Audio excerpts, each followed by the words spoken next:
Machine.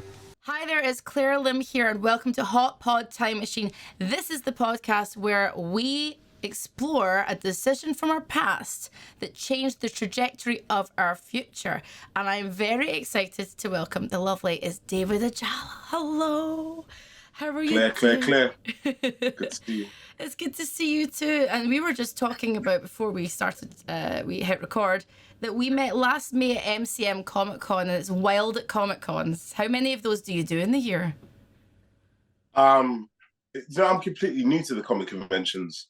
So, I mean, as it stands now, I've done, like last year, that year when we first met, I think I did 2. Yep. And then the year before that, I think it was like 5. So I kind of just do them sporadically and as and when I'm invited to them. And I just go to the ones that I'm available to go to. They're good stuff. I mean, it's really nice to meet people when you're, I guess it must be like, it's a physical manifestation of the work you're doing because people genuinely love it. So it's like a really positive atmosphere. But absolutely. I wanted to ask, when I emailed you about this podcast and the idea, what were your first thoughts? Like, what was running through your head? I thought, this sounds cool. Why not? Nice. I like that. Literally. And even when I spoke to you briefly about it, I didn't really ask many questions. In fact, the questions that I was asking was just what inspired you to do it, to reach out to various people that you're interested in collaborating with. And I just thought it was so cool. Sometimes it can be that simple, you know? Well, and here we are. And had I not gone to that comic convention, Claire, I wouldn't have met you. So here we are. Collaborating. That's the thing, man. Like, because I'm only asking people on this podcast who I might have met maybe once, maybe 10 times, but like people that I feel like when I've met them, I'm like, I like you. I got a good feeling from you. You know, like, when you so can mutual. Tell, you know? And we meet so many people in our jobs. Do you get the same thing where you go, God, actually, you feel someone's soul, their energy? You go, yeah, I like you. It's a good vibe. 100%. And it's a blessing, you know? And it's great and it's undeniable. Like you said, Claire, you could have met that person once or 10 times. So when you reached out and you said this is what you were doing, I was like, yeah, no brainer. Let's make it happen. You know, it's a beautiful thing when you connect with people like that. Yeah, I love it. I think it's special. Like, it's really good. So thank you for doing it. But now I'm going to ask you the big question. So what's the big question? The big question is, what is the decision you made in your past which changed your present timeline, your future? Boom, straight in. No rest for the blessed. I'll take you back. Okay. I'll take you back to a young David. He's in year 5. So I think I'm in primary school. So I'm roughly, I think I'm a 10-year-old. I've just turned 10. And there was extracurricular activities in my primary school. And my mum and dad, you know, wanted to know if I was interested in doing any of them. So we went through the list of different activities. Typically, I used to play football. But I wanted to do something I hadn't done before. So judo came up. Okay. So I joined the judo classes. And it was once a week, every Wednesday evening. And I did it for like 8 weeks. And then we all kind of qualified to be able to do a competition. And when I say qualified, I think, because I wasn't the strongest judo student in that class, but I think just as a way to empower everyone in the class, our teacher allowed us all to go to represent the school. So I remember going to this competition and we arrived in this huge hall. And what was so special about this day, well, the journey, was I remember how long we journeyed to get to this hall. And it was my mum that drove me. And she finished work early, picked me up to drive me what was definitely minimum an hour journey. For a kid, that's a long ass journey. Wow, okay. So we've arrived and we're in this huge hall. And I remember seeing all these different schools and their judo attire. And then in that moment, it hit me how huge this was and how high the stakes were for me. There's 3 rounds for each student, and there's hundreds of kids, and you're paired with different students from different schools. 3 rounds. If you win 1 round, you get a bronze. If you win 2 rounds, you you get a silver. You win 3 rounds, you get a gold trophy, mini trophy. So I've done my first match. And the weirdest thing about standing on the mat and looking at my opposition and getting ready to engage was how nervous I was. Like, I was so nervous. I could feel my heart beating loud. And we're talking about hearing your heart beating loud in an auditorium, like a stadium even, that had like at least 300 people making noise and shouting. I could feel my heart just beating. Did my first match and lost. Okay. I remember I lost so swiftly. Like, I didn't even have time to enjoy losing because I lost so quickly.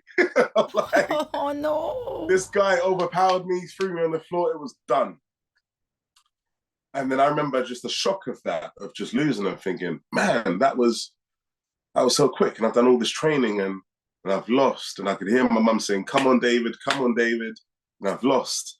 And I thought, let's brush it off, keep focused, we go again.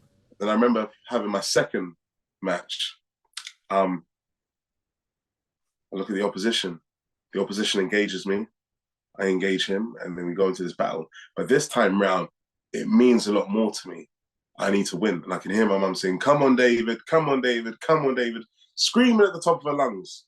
We tussle, Claire. We tussle a little more. Okay. And then this guy gets the upper hand, slams me to the floor and pins me down. And I lose my second match. Oh. And by this time, I'm thinking, like, I wasn't even embarrassed. I was so disappointed in myself. Yeah. Because I could hear my mum and I could see her just encouraging me, just giving me the thumbs up. And she's left work early to drive me here for an hour, and then I'm losing. So here we are, Claire. Oh, no. It's my final match. Okay. It's the final match. And I look at the opposition. I engage him. And there's something in my spirit that's just like, you cannot lose. You must not give up. Even when your back's against the wall, you can't give up. And however strong you think you are or not, it doesn't matter, because in this moment, you're going to dig as deep as you need to win. It was that clear in my mind. I've engaged the guy. I've overpowered him, and I've pinned him down, and I've held him. I've held him down, and then I can hear the referee counting. I have to hold him down for, I can't remember if it's 5 or 10 seconds. I have to pin him down. And I remember pinning this guy and squeezing him so hard, I could hear his heartbeat. Ooh. I was squeezing so hard. And then another thing happened, which I'll never forget, sensory memory. I remember squeezing this guy and holding him so close, he stunk of cigarettes. And apparently my mum said when she took me to my first childminder when I was really, really young, I used to cry all the time because of the smell of cigarettes in their house. Oh, imagine that. I used to cry all the time. And they were the loveliest childminder. That was the smell of cigarettes. Oh. And then in that moment, this is so wild. In that moment, as I'm holding this guy and pinning him down, I get a sensory memory of being that kid crying and the smell of cigarettes.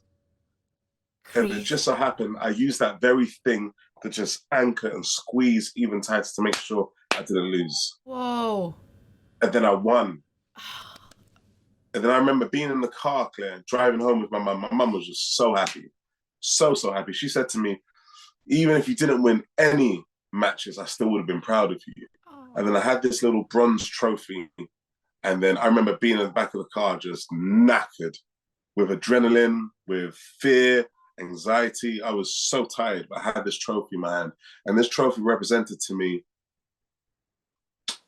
you don't always have to be a gold to be a winner. No. You don't always have to be the best to be the winner. Not at all. And I think consciously and unconsciously is something that is ingrained in the DNA and the fabric of who I am, to always push through and to never give up. Hell yeah. We can end the podcast now. That's it. 10 minutes, shortest podcast ever. Beautiful. Round of applause. Can I just say, can I adopt your mother? Because your mum sounds lovely. She Oh, says she's like, so honestly, nice. that's so sweet. She is a wonderful woman, Claire. She has really taught me the power of hard work, the commitment of dedication, and the joy in sharing love. Like really, really, really and truly. And I think I am definitely a better human being just because of my mum. Facts. And not so much in the things that she told us to do, but just the things that I see her just doing day in, day out. How charitable she is. Like she's retired and doesn't need to work because she's just the type of woman, the type of person that's just so giving and so kind. They'll never lack. Oh, They'll always have more than enough. That's the best way I can describe my mum. She'll always have more than enough because one way or another, someone has always got her because of how much love she puts out there. you know, there's only two women I want to adopt as my mother. One was Linda Hamilton when I met Linda Hamilton and interviewed her. Okay. Because she was Wow. badass and High very praise. sweet. She was so cute and lovely. And she kept hugging me and going, "Oh my God, I love you so much. You're so cute." And I was like, "Yes, Mom. I mean, Linda. Yes, Linda." And now your mum is like Jeez. right up there in the list. She sounds That is amazing. high praise. That is very high praise. Bless you. In fact, I think Bless Linda you. Hamilton's got nothing on your mum. Quite frankly, I love that story because a lot of people have talked about decisions, the physical changes where they've decided to take themselves and move somewhere or go to an audition, because I've interviewed a lot of actors, and of course roles will change your life and jobs can change your life, but I like this one because this is something that I can really relate to as well. Not that my mum taught me this, it's just I like the feeling of pushing, because you only get one life. You only get one chance. And it's that feeling of that last match with that kid. And you're like, this is the last chance. I've got to do it no matter what. Yeah. And I love that. Like, so now as an adult, when have you felt that feeling, that exact feeling as an adult? Is it at work? Is it with family? Like, when have you felt that feeling again? That's a great question. I think I felt it in front of the camera and behind the camera or away from the camera. Yeah. And I think about even just I'll speak about the acting game. Yeah. Yeah, and I'll use it as a point of reference. Sure. Because it's obviously what I do. I find in the acting game, you have to, the best bit of advice I've ever been given, Claire, and I've got this little book, and this book, I've written down quotes from people who I really admire and respect. Some are actors, some are not, some are in the industry, some are in completely different industries. And then I get them to just candidly in a conversation, ask them what advice they would give to their younger self and what advice they would give to myself. One of the best bits of advice I've ever received was keep the passion alive. And I find, be it acting, you're a presenter, someone could be a journalist, someone could be a doctor, but there's so many different mediums whereby a certain level of passion is required. So much, no more than in the entertainment industry. Because when it comes to the acting world, especially if you want to work in the industry, be a jobbing actor, you will hear no a lot of the time. And it took me a long while to understand that no isn't personal to me. No, for the most part, can just be because of the context of things. Yeah. Literally. Not tall enough. Oh, needs to be shorter. Oh, to this, not enough this, whatever. Sometimes it could literally be, we can't use this guy because he looks too similar to our lead. Or we can't use this guy because we want to use this person or whatever. Yeah. And it took me a long while to understand that. And there were times when the passion dwindled a little bit, not because I wasn't willing to pursue acting, but it dwindled because being told no so many times took a bit of a toll on me. And I think there was 3 occasions where I was ready to just kind of pack it in and pause from the acting game and just find something else. And this came at the point of me thinking, I need to protect myself and my peace and my joy. Because at the moment, too much is governed by people's yes and no's. And that's not a healthy place for me to be. So I had to really, really assess things. And I'm very thankful for the people that I have around me in my life and in my team who have always encouraged me to just keep going. But they never really had to sit me down and have a hard talk. You know, come on, man, you can't give up now. You got to keep going. I never had that kind of a talk. You know, I was always really, really relaxed and chilled. Yeah. But they always said the right words, Claire. I mean, and it was enough. It's a hard old game, you know. I feel that about the no's, and I'm with you. Sometimes I don't know if you find this, but there are months of no's, and I'm like, it's cool, no problem. And there's one that gets you, and you're like, oh, I hate myself, and I'm so crap. It gets inside, and then you're fine again. It's a very strange business, but you're right. It's like not enough this, or you don't look a certain way, or you're like a piece of meat almost, you know, like you're not right. But also being treated like not even like a human with a spirit sometimes gets to you, you know, a little bit. It does. But I've always felt like, you know what, like, if this is the one life we have, I don't know what I believe beyond this life. You know, I'm still figuring it out for myself. I'm very open. Yeah. But it's like, let me paint how I want to paint it. And, you know, take your brush and paint your life the way you want, and be brave. Make big strokes. Splash the colour on there. And it's hard to do that because you can't. Absolutely. You feel like you're making a mistake, but Jackson Pollock didn't make any mistakes. He just spread everything everywhere. So there you go. Why not? That's a great way to look at it. I was literally just about to ask, how do you embrace it, and how do you shift your perspective so that it's healthy? But you literally answered it. Yeah. Paint your own picture. It's just painting your own life. Exactly. And also, I think looking back, as I want to be a wee old lady, or you may want to be a wee old man in your bed telling lots of different cool stories, you know? And that's how it is. It's so funny that in our younger lives we go, oh God, so much turmoil, so much strife. But actually those are the moments that make your older life very interesting. All those stories. Right. You know, so we're building them up, you know. So. We are. And it's a blessing to be able to build them up. And I remember the other day I posted something on Instagram, Claire, just to piggyback off of what you were saying. Mm-hmm. And I remember when I was auditioning for a lot of gigs, getting down to the final 2 really, really big gigs. Yeah. And for 6 months I hadn't worked. And that was a bit of a shock to me. It's the longest period of time I've ever spent out of work. It was like 6 months not working. And I had a mortgage, overheads, family, and I was thinking, I don't know how I'm gonna do this.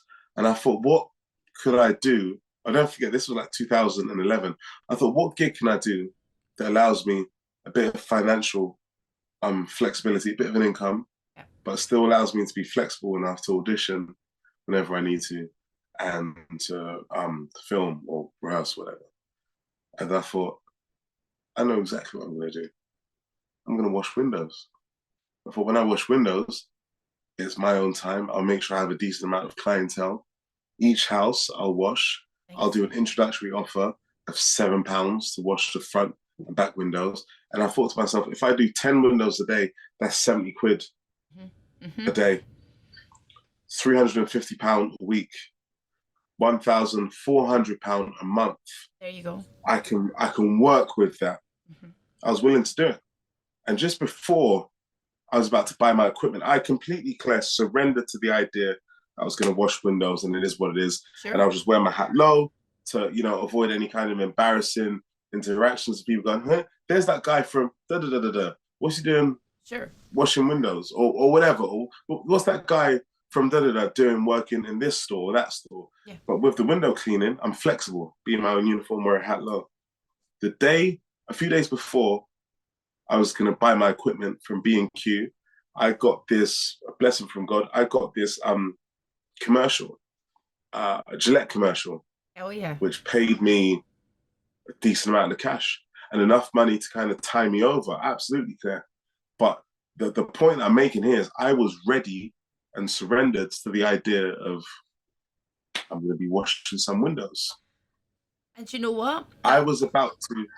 Go on, please go for it, Claire. I was just thinking the universe, it's because when you surrender to that, with no pride, no nothing, it's like Yeah. the universe is going, oh, you're open now. Well, we'll open. I knew you were going to pick up on that. Yeah. I knew you'd get that. Absolutely. Absolutely. We call it the universe, God, vibe, whatever we call it, we know it and it's undeniable. Yeah. It's innate in our DNA. You feel it. And it was the surrendering, complete humility. You can't fake that level of humility. No. I was ready to start washing windows to help me make a living. But now I pay people to wash my windows to help them make a living. Yeah. So it's all like a cycle. And it's just it's that openness we have to have no matter what you do in life. You could be an actor, presenter, you can wash windows, you could be a doctor, whatever. But I meet so many people in this industry and outside of it who are closed, actually, and sometimes just want to stick to what they're doing, or they can't see beyond their walls. And you can see there's a turmoil within, and there's maybe their health is bad, or they're hitting bad luck, and I just feel, I never say anything, but I just feel if you just open yourself, man. Like, get your mind open and just open yourself up to the possibilities of what can be. It's the same with people who say, I don't believe in that and I don't believe in this. Well, why don't you just accept everything and just let people believe what they believe, and you just keep open, because I don't know. Absolutely. Like. Absolutely. Absolutely. And if someone having belief, confidence in God, universe, vibe, whatever it may be, if their belief in that makes you feel uncomfortable, I think you as an individual should take that to the altar and figure out why you feel uncomfortable with that. And even you feel uncomfortable, I don't necessarily think that's a bad thing. I think that's your body telling you that we need to unpack something here so we don't miss out, actually. Absolutely. That's how I see it. Absolutely. I was speaking to someone not so long ago, and they were talking about their life and all the things they wanted to change, They were deeply unhappy about a lot of different things, layers, like an onion. They were peeling it all. Right. And I just listened, because I can't force my will upon anyone. You just have to listen, I guess, and say the occasional thing. But I thought, why are people so scared of change? Change is uncomfortable. It is uncomfortable. It's changing your mindset is uncomfortable, but for that small bit of discomfort for a while, of just letting it go, you can let so much love and comfort in. And absolutely. I don't know, why do you think some people are closed to change? Why are people so scared of making the big or little decisions, do you think? Because I think it takes courage. And I think we don't like pain.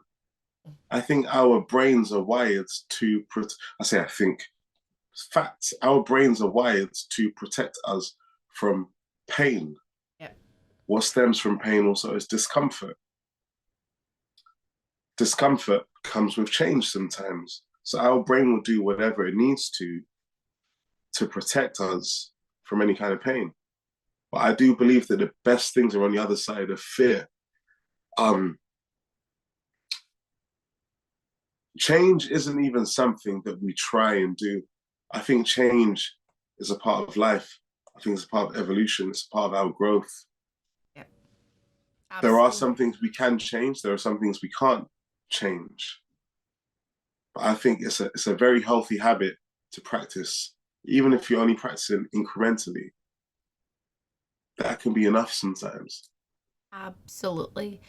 I mean, life always moves forward. So, I mean, the only way is forward, and it doesn't move back, and it doesn't stay still. Exactly. And I always say to people, when I've had to make in the last year some really huge decisions that have brought me great discomfort a lot of the time. And sometimes it can be for work, personal life. My whole job is discomfort. You know what it's like. Like, the whole job can be discomfort sometimes, as much joy as it gives you. Yes. But I don't know, like, I know that discomfort is not there forever, because life moves forward. At one point it will work itself out. I always have that hope. And if you've got hope, then that's the great driving force of the human race is hope, so Facts. they come hand in hand, Yeah. When's the And I think, last? Oh, sorry. What were you saying? What I think? no, What? I was just to add to that, Claire. I think when we're talking about the concept of hope, I think you have to have faith to have hope, because hope is believing in the things that you can't actually see, but it's innately linked into what your heart can see. I think it requires courage to have hope. Hope is available for everyone, but I think it does require courage. And I think the only way faith can operate is in the presence of doubt. So when I look at certain things, I don't look at certain things blindly to go, oh, it's fine. I look at certain things with the understanding of all the many reasons why it can't work.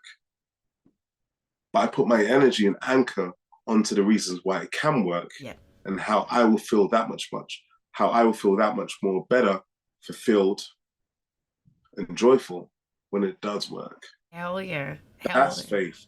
Faith operates in the presence of doubt, not in the absence of doubt. But apart from that time that you told me about, has your faith ever been shaken? Maybe particularly on a job where you've thought, oh, I'm in over my head, or the imposter syndrome might start to creep in. Like, how do you deal with that when it creeps in? Because sometimes you know what it's like. It can creep in hard, and then you're like, oh no, I can't get out of this mindset. It can be difficult. Yeah. What would you say for those who feel like that? How would you say to kind of rip yourself from that feeling? It's a weird one because I haven't developed any kind of theory or way to overcome it. But what I have found is I have a lot more peace in the presence of imposter syndrome, in the presence of feeling a bit fearful and not of thinking. I call it low vibrational energy. Yeah, me too. Yeah. It happens sometimes, but I think I've failed so many times that I have peace with the concept of failing sometimes. Yeah. And that's what gives me the freedom to fly. It's okay to fail. Otherwise, we can't. It's okay. If we were perfect. Can you imagine if we were perfect? We'd be robots, like actual robots. We would be, and it wouldn't be fun. No. It wouldn't be fun. You learn more, I believe you learn more from your losses and your failures than you do your wins. Winning is easy. Yeah. It doesn't require anything. To get to that point, yes, it requires a lot. But the actual experience of winning is easy. There's nothing to be done. But losing comes at a bit of a cost, but a healthy cost, because it just arrests your attention in a different way. So that going forward, hopefully you would have learned from that loss to improve yourself, to push forward. 100%. Why do you think, though, I've always asked this, I've got so many friends who are comedians and actors and musicians, and I ask this when I'm interviewing people as well, but I wanted to ask you, why do you think we all suffer from imposter syndrome so hard, yet we're doing what we do? It's such a funny thing because I love what I do, Yeah. I like entertaining, I like writing, I like doing stand-up when it comes, I like doing the presenting. That's amazing. I like doing it all. I just like being a clown, but there are times where I've gone, before I hit a stage, I remember it was the low-key panel last year and it was 5,000 people. And before I peaked out and I thought, I was like, I don't know about this. I was like, I don't know about this. What? And then I walked on stage and it was like, the atmosphere was great. But I kept thinking, oh my God, just get over it, snap out of it. Why do we all suffer from imposter syndrome? Yet we are doing this job. What's wrong with us, David? Are we messed up? Everything. Yes, we are. Yeah. Yes, we are. And we still go forward and we still continue. I don't know. When you do your gigs, Claire, and you get to meet wonderful people and ask really cool questions and connect with people on stage and then fans in the audience, do you look back over your interviews in your mind or watch them and think, oh, I could have done this better, I could have done that better? Yeah, sometimes I do. if I'm really vibing with somebody, and you know what I talked about earlier, where it's just a good soul, and I'm like, there's a good soul energy here, we're connecting. Yeah. That's cool. But yeah, I'm always trying to improve. You know, so Right. Okay. always. What So about you? You see, with the improving thing, this is going to allow me to arrive in a very truthful way to answer the question about imposter syndrome. Great. With the self-analyzing, being self-critical, hopefully constructive criticism, we're constantly trying to improve and to do better and to do better. Yep. And the passion that we have for the work pushes us to always want to do better, to operate at the best and highest standards that we can. And because of that, I believe there's always going to be a dissatisfaction that can't be quenched,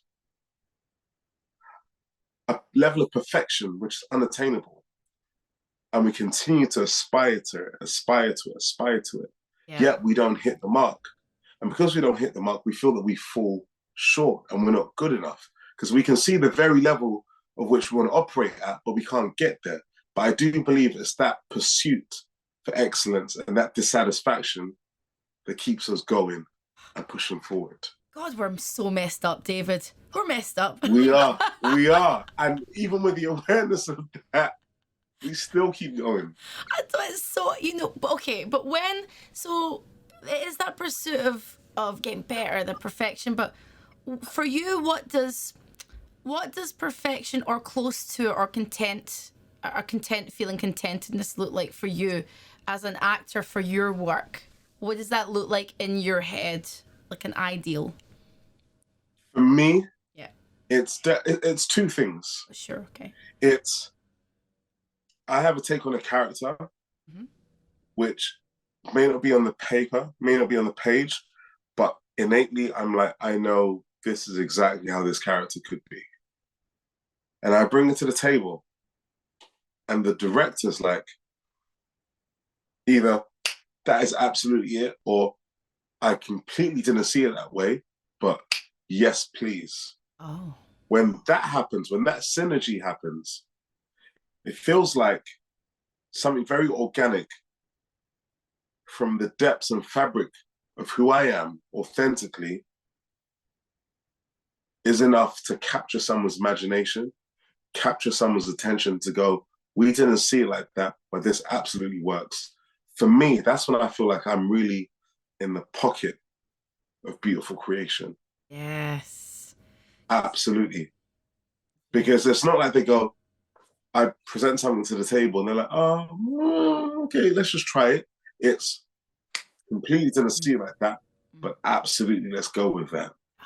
And as a storyteller, you must be like, oh, yes. It's like, that's absolutely, that feeling must be so good. And I guess then it translates down, because we were talking about Comic Cons or meeting fans earlier.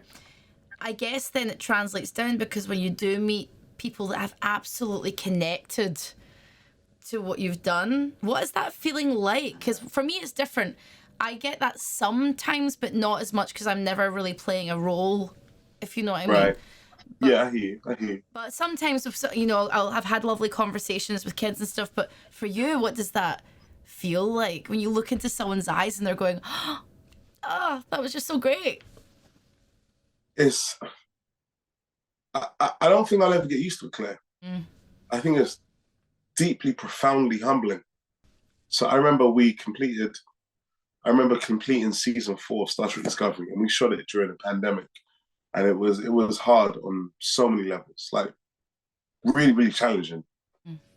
And we finished the season, and I remember my character went through an incredible roller coaster of grief, of pain, of loss, of joy,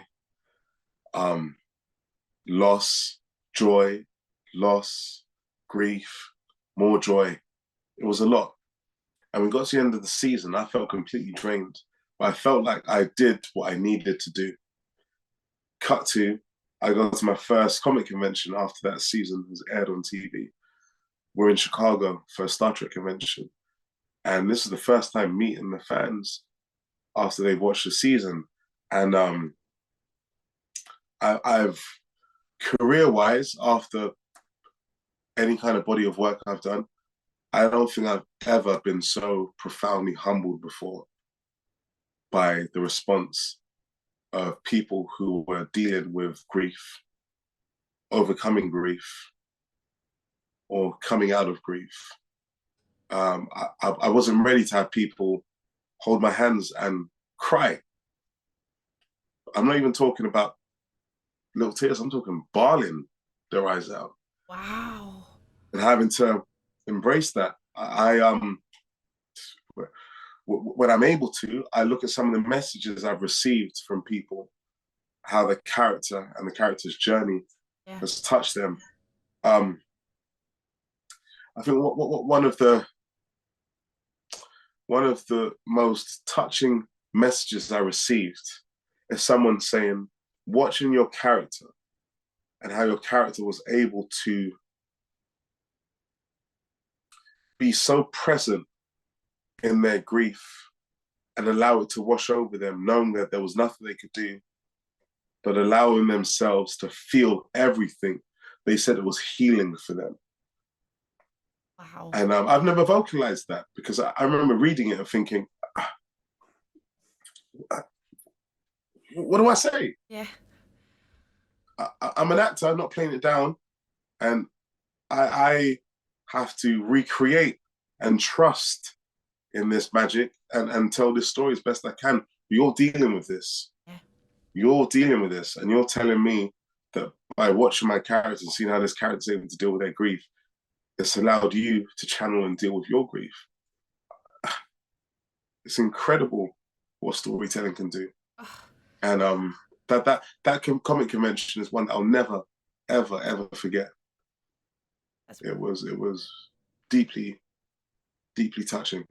So that, I'm thinking back to even like the subject of this podcast, that the decision, what we started talking about, and your mother going, come on, and you pushing on, that feeling inside you and that spirit that's got you to this place that then affects other people in a positive way is incredible. Like that little one droplet of the ocean that ripples out, that feeling. Right. It's very, very profound when you think back. If you had never done that and you'd been the type to go, I just want to go home and watch some cartoons. I don't really want to do this. Yeah. Because I could have done. You could have. I could have. And your mum would have been fine because she loves you. She would have been like, sure. But like that, your mum really injected that into everything. That's extremely profound. Then to look into people's eyes and see that. What a journey of the human spirit, when you think of it like that. It's crazy. Absolutely. But you're not done yet. No, it's man. You've got a long way to go. It's a beautiful thing because I feel very abundant in my personal accomplishments, which for the most part are quite invisible, actually, and people can't really see. Yeah. And I'm so very thankful for them, because those things can't be touched, and those things are pure, and those things constantly remind me that I'm more than enough. So I really feel, no matter what room I walk into, no matter what set I walk on, I've already won. God, I feel like we should just start a new podcast, motivational stuff with Claire and David. We're just 10 minutes of just motivating people. That's it. Just like right. I love that. I love that. That's so great. But how have you've used what your mum's given you, your experiences going forward into the world as as an actor, as a human in this world.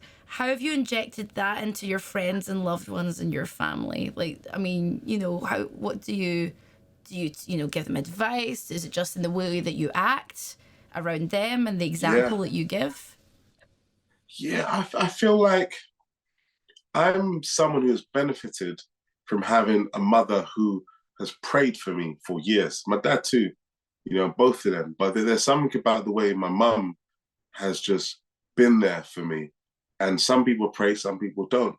But I believe there's a way that you can use words and actions to invest in people, to empower people.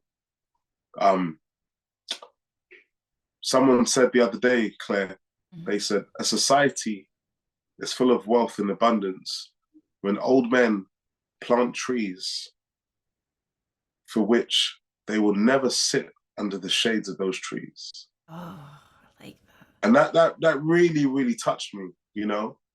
And it just made me feel that as best I can, I'm always, always, always gonna contribute more than I take.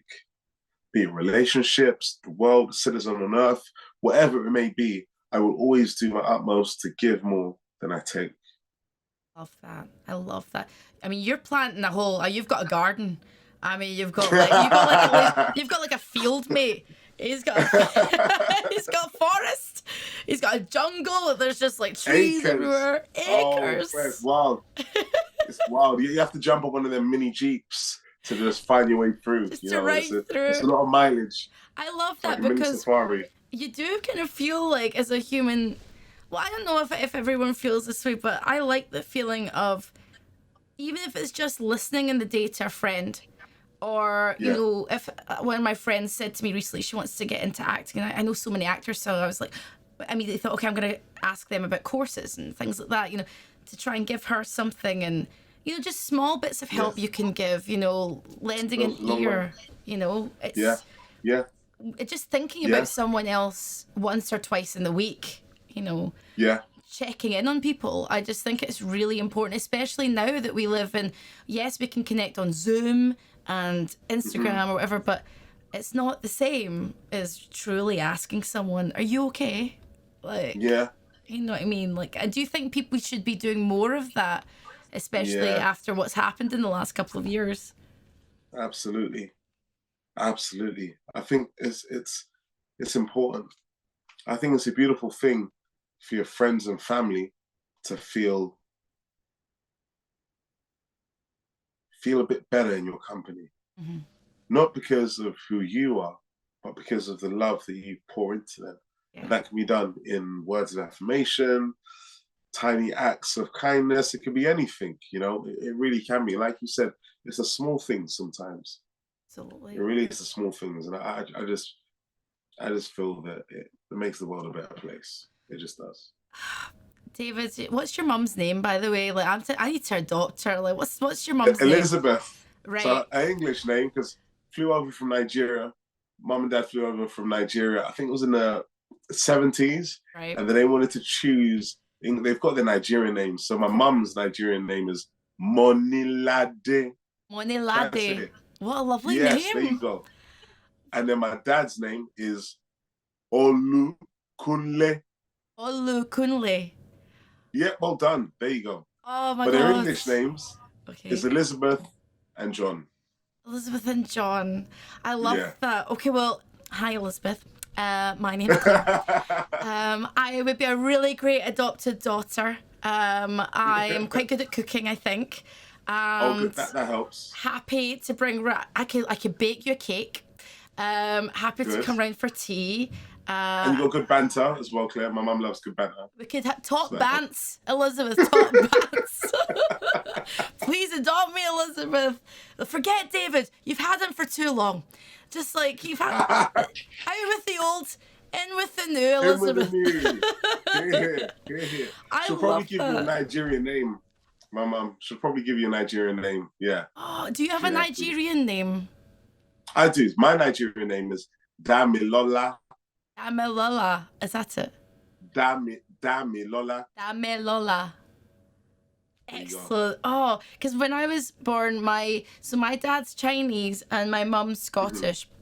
And my dad, he gave me a Chinese middle name, but everything else was, was Western kind of thing.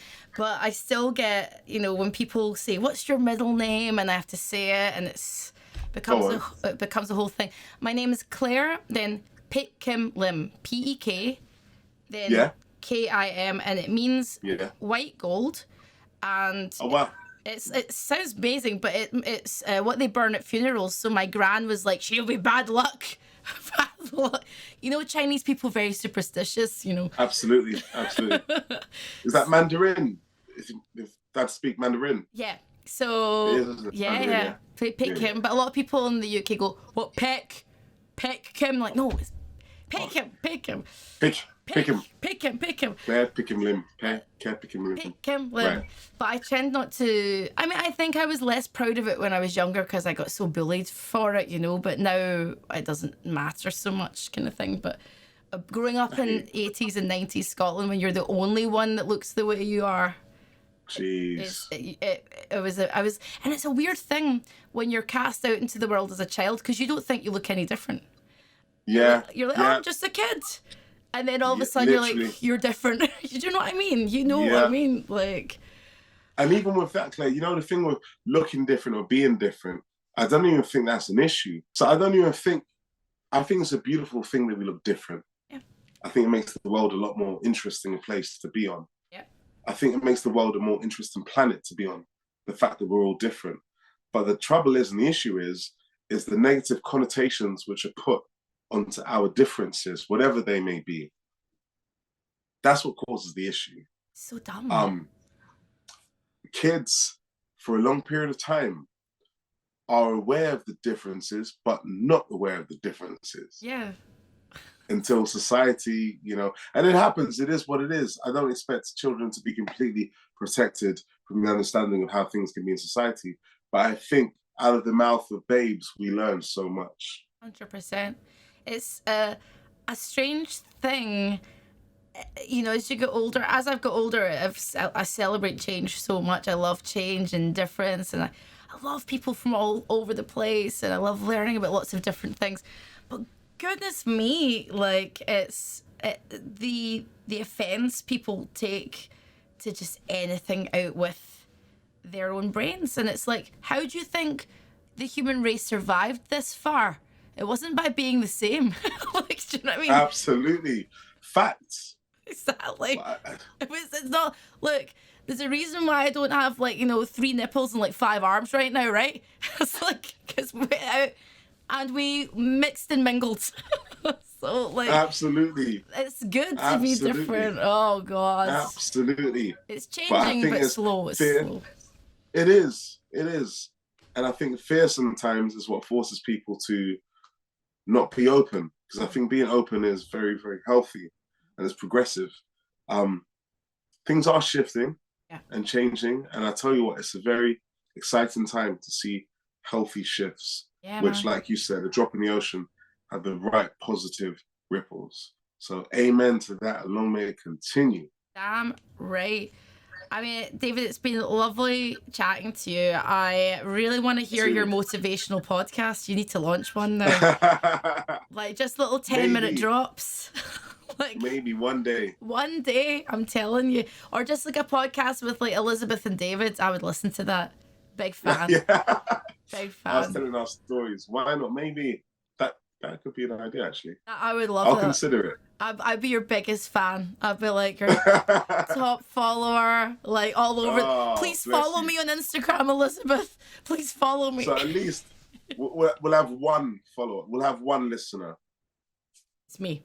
At least if we have one listener, that's a great place to start. So it is what it is. Look, I'm going for the full adoption, so I'm going to be the biggest fan. So, like, done deal. Elizabeth and David podcast, let's go. David, tell us where the people can follow you on all of the socials. Where can they follow you? All the socials. Instagram, very simple. Nice. I am David Ajala. Twitter, I think it's the same. Nice. David Ajala, or I am David Ajala. Nice. And Facebook, same thing. That's where I'm at. And I have a rule. I'm on brand as best I can. And I try and always respond to messages within 48 hours is my thing. I always try to do. That's really good. Like, really, really good. I try as best I can. I think of messages like layers of like an onion. I'm like, okay, there's the outer layer. God, I reply to these. Then there's people in the other layers. I'm like, 2 days, 3 days, 4, 5, 1 week. Like, never past a week. I try like. I hear. It's good.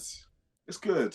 I've got a lot of different ways people could. You know what it's like? There's a lot of messages. So I'm like. I get it. I aim towards that, and I try and do the best I can. Okay. You know. If anyone's out there and they're like, look, it's been 49 hours, and you please forgive me. just know that I'm trying, damn it. It's not easy all the time. He's trying to get back. Doing the best I can. David, you're wonderful. Thank you so much for chatting. Thank you so much, Claire. You're so welcome, my dear. My pleasure. Mwah. This has been Hot Pod Time Machine. I'm Claire. This is David, and we'll see you next episode. Hot Pod Time Machine.